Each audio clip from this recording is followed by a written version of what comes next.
Hi,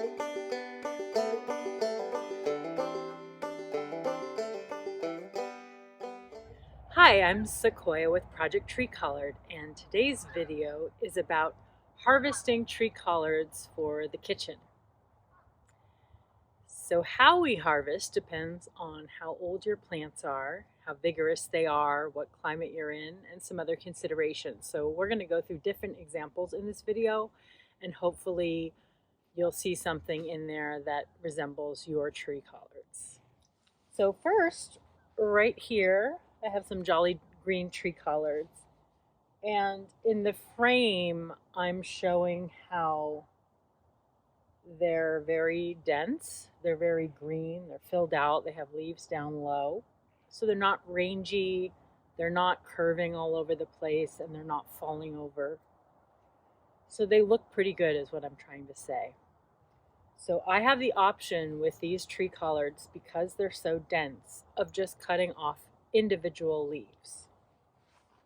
These tree collards, by the way, are 2+ years old. They've been through at least 2 winters of very heavy snow for our area, which is a couple feet.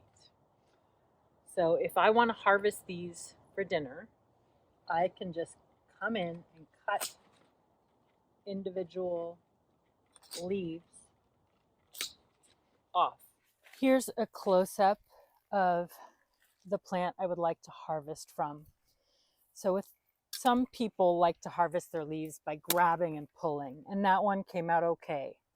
But sometimes that can rip down into the trunk material and then encourage it to rot. So I prefer to cut mine, and I cut them as close to the trunk as possible, because these little bits of leaf matter are going to turn yellow or brown and get slimy perhaps and fall off. So I like to keep it nice and neat and clean aesthetically. Some people might do something like that. I don't find it very attractive. And also, in some of the varieties especially, I really like to use the stems in cooking. Also, if you want to put these on the counter in a jar for later, or if you pick too many, it's harder to do when you don't have a nice long stalk, something more like that height. And here we have a young tree collard. This tree collard's falling over a little from the wind. It's not super strong. It's a couple months old, and it is about 14 inches tall. So this is not super ready to harvest, and people want to jump the gun and harvest their tree collards because they're so excited, because they're perennial and they produce year round and all of that good stuff. But you want to go really easy. The best thing would be probably to wait. But I'm going to show you, if you just can't hold back and you just want to taste this tree collard leaf, then you can go ahead and harvest probably 2 leaves on a plant this size. So I'm going to take ones that are kind of the largest ones that are sticking out to the side. Again, I'm cutting very close to the stalk so there aren't big nubs. And there we've got our 2 leaves. And just in case you're wondering, the white on the leaves is not any disease or problem. It's actually minerals like calcium and magnesium in my well water. So if you're watching this video, now you know what the white spots are. I hope this video is helping you understand some of the different scenarios. If you're learning from this, please hit subscribe, leave a comment, encourage me to make more content, support the channel, help me in the algorithm. Thanks for watching. This is a tree collard that is too small to cut. All of the leaves here are not very large yet,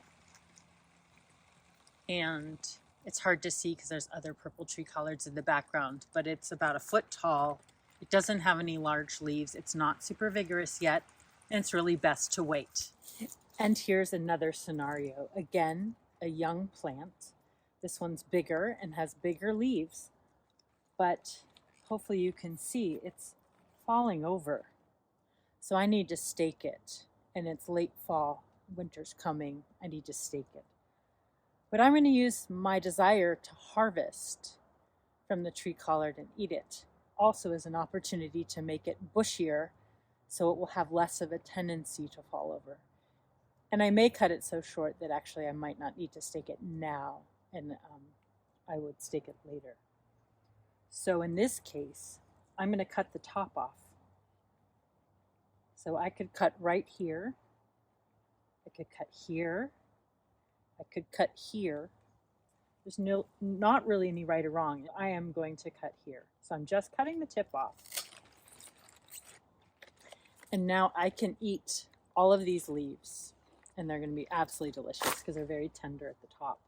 So yes, it still needs staking. So after this, I'm going to stake it upright, and the nodes with the leaves that are still left, each one has a node that could cause a branch to grow when you cut the top off. So I'm going to get a much bushier purple tree collard plant for having cut the top off.